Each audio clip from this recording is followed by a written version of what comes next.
Well, what's up, guys? It is Carly here bringing you day number 11 of my 31 Days of Horror, and yes, I'm sure you guessed it, I'm going to be talking about Urban Legends Part 3, Bloody Mary tonight. Yeah, I figured I might as well finish off all these movies.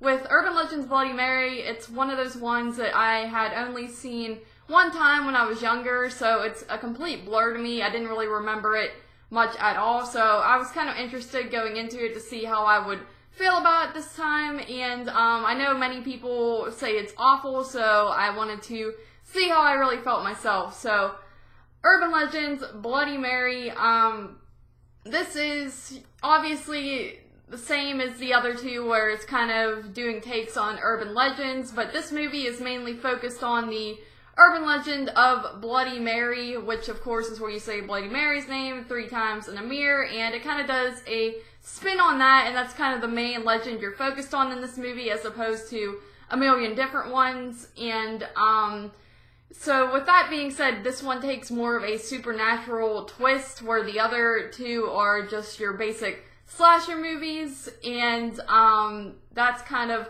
what's going on in this movie. Once again, you're following a group of teenagers. This time you're following these girls who are kidnapped and drugged on their prom night, and they find out that there's actually a legend where this happened to these girls back in the day, including a girl named Mary, and Mary was actually killed that night while the other 2 girls were just, drugged and kidnapped, and that was kind of that. So one of the girls brings back the spirit by accident of this Mary character, and things kind of go on from there. So, sorry that was kind of long-winded explanation of this movie. It's actually pretty basic.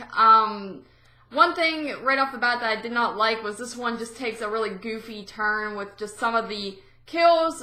In particular, there's a tanning bed kill that's just ridiculous, and they're trying to be too over the top with the comedy elements. It's very in your face, and it does not work for me at all personally. I hate over the top goofiness like that, so I really didn't care for that. And there's also a kill in this movie that involves spiders, which kind of got under my skin because spiders gross me out, and just what's going on in the scene is pretty gross, but it's also done with really bad effects. It's clearly CG, and it just does not look good at all. But I mean, it does kind of get under my skin, like I said, at the same time, so I can't completely complain, but it looks completely fake, so that is a major problem. The characters in this movie I really don't care about. They're very forgettable. I don't even really remember who the main character's name was, to be honest with you, and I just watched this film, so that's kind of saying a lot.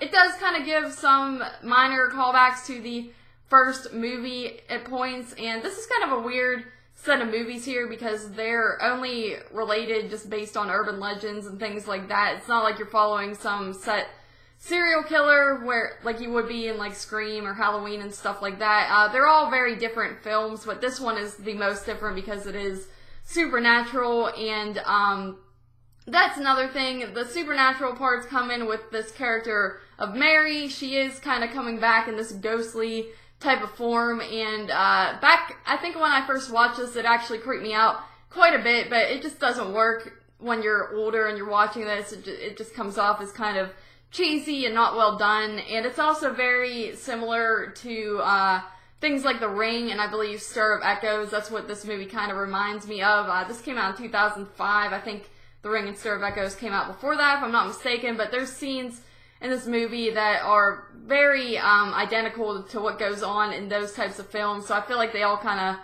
it's one of those things where a bunch of movies were coming out at the same time with similar plots, and this one kind of just followed through, and it just does not work very well. Is it an awful movie? I wouldn't say so. I would say it is watchable, but overall it's not one that I would rewatch again. I didn't really have a very fun time with it. I can see why people would, though, so if you're into these movies that you just don't want to take too seriously, I would say you might like this one, but I would rewatch the first 2, and I would not rewatch this one, is what I'm trying to say. So I gave this movie a 4.5 out of 10.